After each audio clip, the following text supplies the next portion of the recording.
السلام علیکم ورحمۃ اللہ وبرکاتہ۔ کندن بہروپیہ۔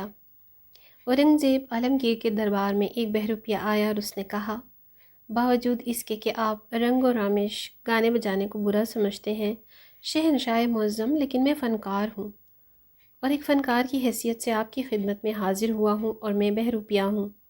میرا نام کندن بہروپیہ ہے اور میں ایسا بہروپ بدل سکتا ہوں آپ کو جو اپنے علم پر بڑا ناز ہے کہ دھوکہ دے سکتا ہوں اور میں غچہ دے کر بڑی کامیابی کے ساتھ نکل جاتا ہوں۔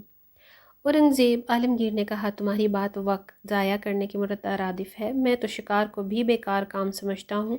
یہ جو تم میرے سامنے دعویٰ کر رہے ہو اس کو میں کوئی اہمیت نہیں دیتا۔ اس نے کہا، ہاتھ کنگن کو آرسی کیا، آپ اتنے بڑے شہنشاہ ہیں اور دانش میں اپنا جواب نہیں رکھتے۔ میں بھیس بدل لوں گا، آپ پہچان کر دکھائیے۔ تو انہوں نے کہا، منظور ہے۔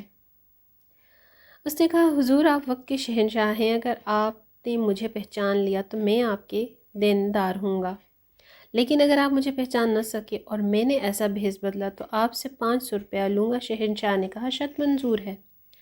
اسے پتہ چلا کہ اگلے سال شہنشاہ مرہٹوں پر حملہ کرے گا، چنانچہ وہ وہاں سے باپیادہ سفر کرتا ہوا اس مقام پر پہنچ گیا۔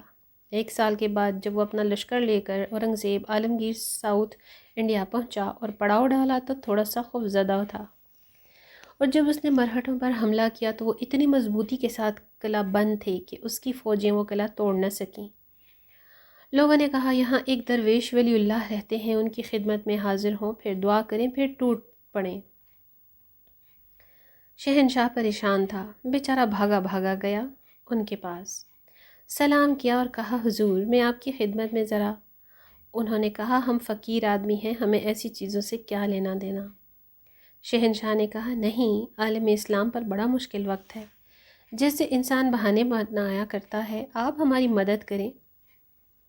میں کل اس قلعے پر حملہ کرنا چاہتا ہوں۔ تو فقیر نے فرمایا، نہیں، کل مت کریں، پرسوں کریں، اور پرسوں بعد نماز ظہر۔ اورنگزیب نے کہا، جی بہت اچھا۔ چنانچہ اس نے بعد نماز ظہر جو حملہ کیا، ایسا زور کا کیا اور ایسے جذبے سے کیا، اور پیچھے فقیر کی دعا تھی اور ایسی دعا کہ قلعہ ٹوٹ گیا اور فتح ہو گئی۔ مفتوح جو تھے پاؤں پڑ گئے۔ بادشاہ مرہٹوں کے پیشوا پر فتح مند کامران ہونے کے بعد سیدھا درویش کی خدمت میں حاضر ہوا، باوجود اس کے کہ وہ ٹوپیاں سی کے اور قرآن پاک لکھ کر گزارا کرتا تھا، لیکن سبز رنگ کا بڑا سا امامہ پہنتا تھا، بڑے زمرد اور جواہر لگے ہوتے تھے۔ اس نے جا کر امامہ اتارا اور کھڑا ہو گیا دست بستہ کہ حضور یہ سب آپ ہی کی دولت ہوا ہے۔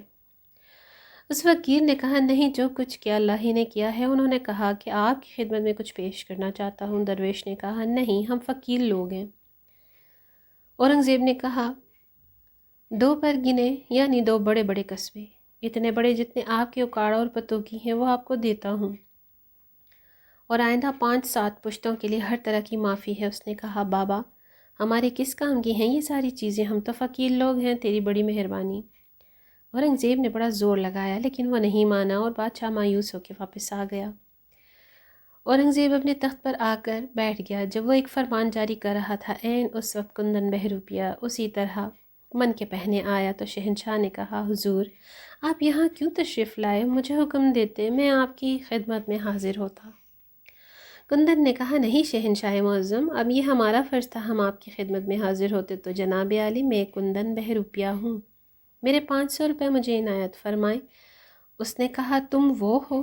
کندن نے کہا، ہاں وہی ہوں جو آج سے 1.5 برس پہلے آپ سے وعدہ کر کے گیا تھا۔ اورنگزیب نے کہا، مجھے 500 روپے دینے میں کوئی اعتراض نہیں ہے، میں آپ سے یہ پوچھتا ہوں، جب میں نے آپ کو 2 پر گنے اور 2 قصبے کی معافی دی، جب آپ کے نام اتنی زمین کر دی، جب میں نے آپ کی 7 پشتوں کو یہ رعایت دی کہ اس میری ملکیت میں جہاں چاہیں جس طرح چاہیں رہیں، آپ نے اس وقت کیوں انکار کر دیا؟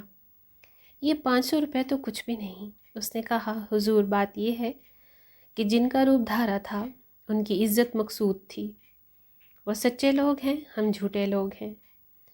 یہ میں نہیں کر سکتا کہ روپ سچوں کا دھاروں اور پھر بے ایمانی کروں۔ ویڈیو اچھی لگے تو لائک شیئر ضرور کیجیے گا۔ مزید ایسی اچھی ویڈیوز کے لیے چینل کو سبسکرائب کر لیجیے۔ اگلی ویڈیو تک اللہ حافظ۔